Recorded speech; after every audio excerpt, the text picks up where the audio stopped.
Would you advise somebody to be like, do YouTube, do Instagram, like do social media, put your business out there? Would you advise it? Yeah, but I think you will agree with this. There is just like anything else. There's a right way and a wrong way to do it. Potential pros from it, I think, greatly outweigh the cons. But most people that have issues in the social media space bring them on themselves. Being keyboard warriors or thinking they're bigger than what they are when they're behind the screen. You don't see how many people that reaches and then how it spreads like wildfire behind the scenes. So if you're going to put your business on social media, keep it professional. That's my number one advice. Keep it professional, whether it's in the comments, the posts, no matter what you do. But yeah, it is great to advertise to find jobs. It's great to advertise to find help. It's great to advertise to find suppliers.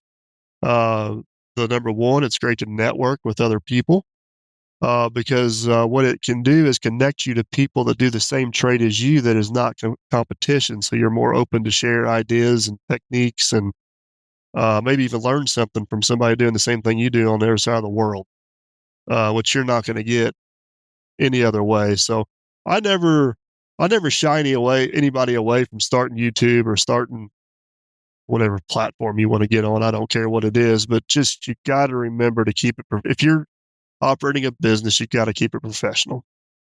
Yeah, I would agree, 100%. And you know what? I would say that I love sharing the journey of being living proof of that. So when I started, this is just my little tangent. 6 years ago on YouTube or 5 years ago on YouTube, however, I'm not good at math. Don't pretend to be. Um, you That know, makes two of us. yeah, it's just crazy how the evolution of what I would have put on there versus what I put on now, and just in the past year, how that has changed significantly. Now that I have kids, and if they're watching the videos, it's crazy because before, like now, we actually bleep out our swear words, which a lot of people listening now, I mean, on if they haven't seen it in a bit, they might think that that's crazy, but we never used to do that. It used to be F F F, all these swears because I mean that's authentic to who I am, but doesn't represent the company very well. And my YouTube channel's Ken White Construction. It's not Taylor White. Well, yeah, That's yeah, the fine line you have to ride. And I'm glad that I was living proof of learning of that. Um, but I totally agree with you on that is keep it professional. Remember that your YouTube channel, if it's about your business, it's your business and your reputation. It's not you personally. right. That's a, Absolutely. that's a key factor on that. Would you tell people to like start YouTube or Instagram? Cause like what one or what TikTok? YouTube's where my biggest platform is. I think Facebook's second. I'm around 150,000 on Facebook. I think that depends on your personality and what business you're in. I think with our business, if you can do it right, long format plays better because what we do needs explanation. Like if you're just doing nails or makeup or I don't know style or something like that, I think the short format's better for you. So I don't know if there's a blanket answer for that. I mean, the construction industry, there is guys that have some success with some short format stuff, but it's a lot harder to make money on the short format stuff versus it is the long format stuff. So if you can be successful with the long format, it's easier to go backwards to the short format. Revenue wise, has social media, were you kind of surprised at like do you run it, do you do ads and stuff? I'm only monetized on two platforms by choice. It's Facebook and YouTube. And I mean, I don't want to get into the details of it, but I got I don't know, million and a half, $2 million with the equipment. I make more money with a $300 camera. Yeah, no, 100%. Yeah, the ROI on that GoPro is insane. See, that's awesome. And it's crazy because, and for the viewers listening, when we talk about should you start social media and stuff, I was the same. When I first started, I had a GoPro. That was it.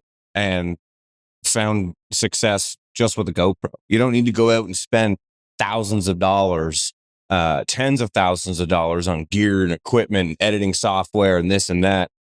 You could keep it simple. Yeah. So my neighbor Logger Wade was on Axemen with the History Channel. Talked to Bobby Goodson a little bit, and then through the Volvo connections, I have some connections with the Gold Rush guys. And all those production crews tell you the same thing. The more You got to tell a timeline. You got to keep stuff in chronological order. You got to have some polished edges, but you can't take it too far because you don't want people to think you're professional. They want to be able to relate. They want to be able to think, I can do that. So, um, I mean, I don't want to say keep it crude, but if you keep it on, if you know where I'm not a professional production crew. I'm never going to be. So don't try to be one. Stay in that lane. You know what I mean? Stay in that space where you belong. Audio is the biggest deal. We're actually on a job site working. You're the same way. I don't have time to deal with wireless mics. I got a job to do, rains at your back, suppliers, customers, whatever. It's click and go, get what you can. And I've critiqued some stuff over the years with some media mods and GoPros and some tricks and have been able to get pretty good audio for being on the fly. We do use some wireless mics for like some more important videos with sponsors and stuff, but my whole theory whenever I film is you're coming to the job site to hang out with me. So if you were on the job site hanging out and I had to scream at you to communicate, I'm gonna scream at the camera the same way. You know what I mean? It is what it is. Come hang out with me. Is your main focus now when you talked about, your job, and you're at a point where maybe, you could think about when you're looking at jobs, estimating jobs, what one's going to film better? That Are you more in your head focused on what is going to be better on YouTube or what is going to be better for the construction company? So right now it's probably 50-50 just because I've been doing it so long. I got a lot of really good clients that probably take up 50% of my schedule. I'm really shocked at that. That's awesome. Whatever those clients need is what we do, whether a video is good or not.